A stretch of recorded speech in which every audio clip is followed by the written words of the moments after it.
बड़ों को प्रणाम, छोटों को स्नेह और आशीष। मैं हूँ राजेश त्रिपाठी। स्वागत है आपका मेरे चैनल धर्म दर्पण में। धर्म दर्पण में हम आज एक वर्षों से चली आ रही धारणा को जो है उसको तोड़ने जा रहे हैं और हम बताने जा रहे हैं कि जो बताया जाता था कि आर्य भारत के मूल निवासी नहीं हैं, कोई बाहर से आए, उन्होंने भारत के मूल निवासियों पर आक्रमण किया और कब्जा कर लिया बड़े भूभाग पर। तो हम इस धारणा को जो है इस धारणा के विपरीत हम कुछ आपको तथ्य बताने जा रहे हैं। शीर्षक है आर्य बाहर से नहीं आए, भारत के मूल निवासी थे।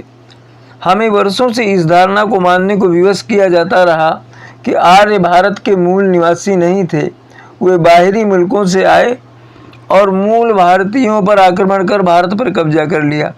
कुछ इतिहासकारों ने विकृत तथ्य देकर ऐसा किया, लेकिन अब इस पर प्रश्न उठने लगे हैं कि आर्य बाहर से नहीं आए, अपितु वे बाहर तक फैले थे।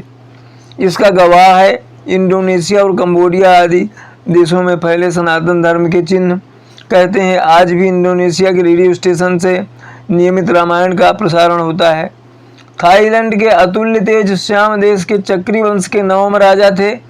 इन्हें राम नवम के रूप में जाना जाता था। इंडोनेशिया का राष्ट्रीय प्रतीक गरुड़ है। यह बातें इसका प्रमाण है कि प्राचीन काल में विश्व के कई देशों में आर्य संस्कृति का प्रभाव था। आर्यों के भारतवर्ष का मूल निवासी होने के अनेक प्रमाण हैं। वैदिक काल, रामायण काल, महाभारत काल में आर्य संबोधन इसका प्रत्यक्ष प्रमाण है। जम्बूद्वीपे भारतवर्षे भरतखंडे आर्यावर्ते, यह संकल्प तो आपने सुना ही होगा। किसी भी शुभ कार्य से पूर्व पुरोहित इसे बोलते हैं। इसमें जम्बूद्वीप आर्यावर्त का उल्लेख आता है। अगर आर्य विदेशी मूल के थे तो यहाँ आर्यावर्त का जिक्र क्यों आया? दरअसल आर्यावर्त आर्यों की भूमि थी।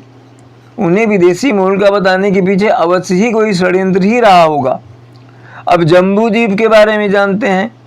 प्राचीन काल में संपूर्ण पृथ्वी पर सनातन धर्म का विस्तार था। उसमें भी जम्बूद्वीप हिंदुओं का केंद्र रहा है। पुराणों में उद्धृत 7 द्वीपों में से जम्बूद्वीप एशिया का सबसे बड़ा व मध्य में स्थित है। जम्बूद्वीप का विस्तार संपूर्ण एशिया में है, जिसमें Bharatvarsh, Iran, Afghanistan, Pakistan, Bharatvarsh, Nepal, Tibet, Bhutan, Myanmar, Sri Lanka, Maldives, Thailand, Malaysia, Indonesia, Cambodia, Vietnam, Laos तक आते हैं। जम्बूद्वीप में स्थित है भारतवर्ष, और भारतवर्ष जो उत्तर में हिमालय व दक्षिण में सागर तक फैला हुआ है, इसी के उत्तरी भाग को कहते हैं आर्यावर्त। आर्य भूमि का विस्तार काबुल की कुंभा नदी से भारत की गंगा नदी तक रहा। तो आर्य कहीं बाहर से नहीं आए, इसी विस्तृत भूमि की संतानें हैं। अखंड भारत का अगर आप नक्शा देखेंगे तो अखंड भारत कहाँ कहाँ तक फैला हुआ था ये आपको पता चल जाएगा।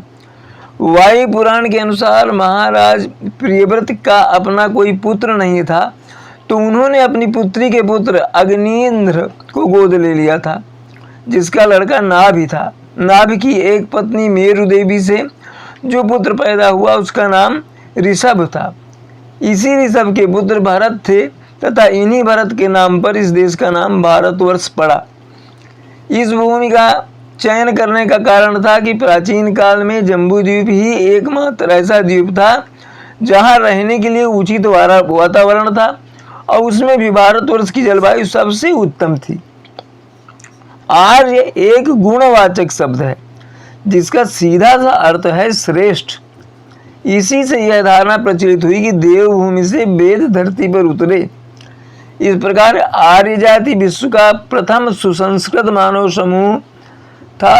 भारतीय क्षेत्र में जन्म और विकास होने के उपरांत मानव सारे भारत एवं विश्व भर में भ्रमण करते रहे, सुदूर पूर्व में भी फैलते रहे। इन आर्यों के ही कई गुट अलग अलग झुंडों में पूरी धरती पर फैल गए और यहाँ बसकर भांति भांति के धर्म और संस्कृति और सभ्यताओं आदि को जन्म दिया।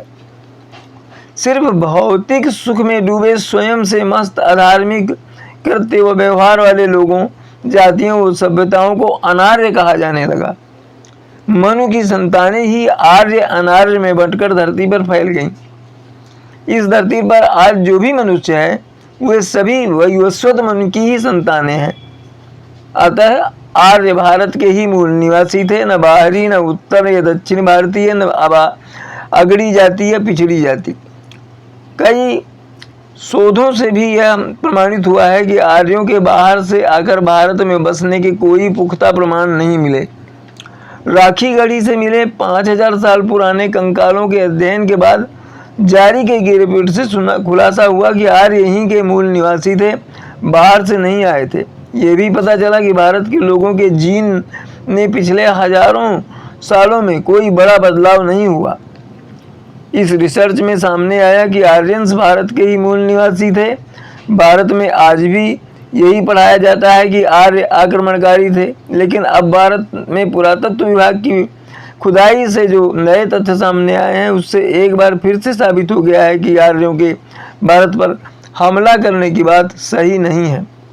भारत में अंग्रेजों और वामपंथी इतिहासकारों ने हमेशा ये कहा कि आर्य भारत के मूल निवासी नहीं थे, आर्य विदेशी थे। उन्होंने उत्तर भारत पर आक्रमण करके यहाँ कब्जा कर लिया और भारत के मूल निवासी आर्यों के हमले की वजह से भागकर दक्षिण भारत चले गए। ये भी कहा जाता है कि आर्यों ने भारत के मूल निवासियों को अपना गुलाम बना लिया।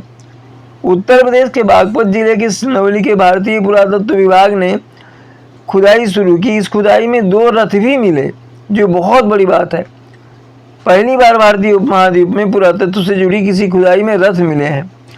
विस्तार से इसका विश्लेषण करेंगे तो पुरातत्व विभाग का कहना है कि ये रथ महाभारत के समय के हैं। इन रथों के पहियों में बहुत अच्छे स्तर के तांबे का इस्तेमाल किया गया है। यही वजह है कि रथ का ढांचा इतने वर्षों के बाद भी सुरक्षित है। ये रथ करीब 4500 वर्ष पुराने हैं। अब तक भारत में सिंधु घाटी सभ्यता को सबसे प्राचीन माना जाता है। कई इतिहासकारों का मानना है कि आज से 3300 वर्ष पहले आर्यों ने हमला करके सिंधु घाटी के लोगों की सभ्यता को खत्म कर दिया।